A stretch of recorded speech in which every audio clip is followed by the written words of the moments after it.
I'm trying to help you. ఏం జరిగిందో చెప్పు. 4th July midnight ఏం జరిగింది?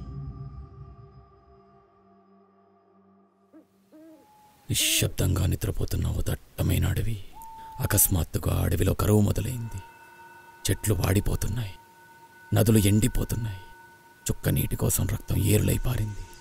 కలిసి ఉండాల్సిన జంతువులన్నీ ఒకదాన్నొకటి చంపుకుంటున్నాయి. ఆకలితో జంతువులన్నీ అలమటిస్తున్నాయి, ఒక్క ఎలుగుబంటి తప్ప.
ఆకాశాన్ని తాకే అంత ఎత్తున్న ఒక పెద్ద చెట్టు కొమ్మ మీద కడుపు నిండా మత్తు పండ్లు తిని మత్తు నిద్రలో ఉంది ఆ ఎలుగుబంటి. యుక్త వయసుకు వచ్చిన ఆ ఎలుగుబంటి ఇలా మత్తుకు బానిసవ్వటం దాని తల్లిదండ్రులకి ఏమాత్రం నచ్చలేదు. దానికి ఎలాగైనా గుణపాఠం నేర్పాలని నిర్ణయించుకొని ఒకరోజు ఆ ఎలుగుబంటిని మత్తు నిద్రలో ఉండగానే తీసుకెళ్లి ఒక గుహలో పడేశారు. పెద్ద పెద్ద బండరాలతో ఆ గుహని మూసేశారు. కారు చీకటి ఆ గుహని కమ్మేసింది.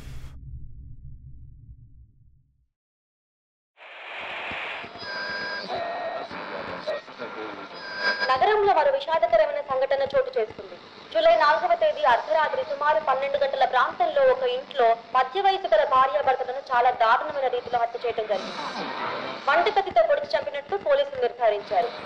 హత్య ఎవరు చేశారు అనే అంశంపై పోలీసు యంత్రాంగం విచారణ చేపట్టింది. ఇంతకు ముందు కూడా ఇటువంటి దారుణ సంఘటనలు నమోదు కావడంతో నగరంలోని ప్రజలు అప్రమత్తంగా ఉండాలని సిటీ పోలీస్ కమిషనర్ సూచించారు.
ఆ చీకటిలో ఎన్ని రోజులు గడిచాయో కూడా అర్థం కావట్లేదు. ఎలుగుబంటి మత్తు కోసం తపిస్తుంది, మత్తు కోసం వేదన అనుభవిస్తుంది, మత్తు కోసం లోపల చచ్చిపోతుంది. దాని సహనం నశించింది. మత్తు లేకుండా ఇంకొక్క క్షణం కూడా బతకలేనేమో అనిపించింది.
దాని మొత్తం శక్తి, మొత్తం సత్తా ఉపయోగించి ఆ బండరాలను పాతడం మొదలుపెట్టింది.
కొన్నాళ్ళకి ఒక రాయి అంచున పగుళ్ళు మొదలయ్యాయి. ఆనందంతో ఆ ఎలుగుబంటి ఇంకా బలంగా బాదడం మొదలుపెట్టింది. ఆ పగుళ్ళు పెరిగి పెరిగి ఆ రాళ్ళను చీల్చేశాయి. అప్పటి వరకు చిమ్మ చీకటిలో చిక్కుకుపోయిన ఎలుగుబంటి చాలా రోజుల తర్వాత వెలుతురును తాకింది. ఎలుగుబంటి నెమ్మదిగా గుహ నుండి బయటికి వచ్చింది. ఇంకా చాలు. లాస్ట్ 1 month నుంచి చెప్పింది తిప్పి తిప్పి మళ్ళీ మళ్ళీ చెప్తున్నావు. I told you a lot of times that you are perfectly alright అని. నీకు ఎటువంటి డిజార్డర్ లేదు అని. Don't try to fool us and don't act like a misophonia. I want answers now.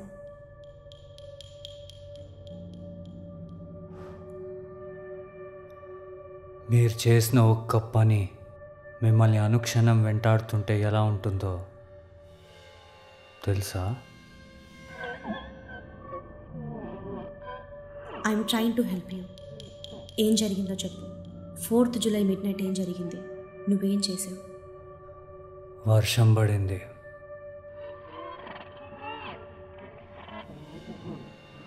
అదో వర్షం కురిసిన రాత్రి.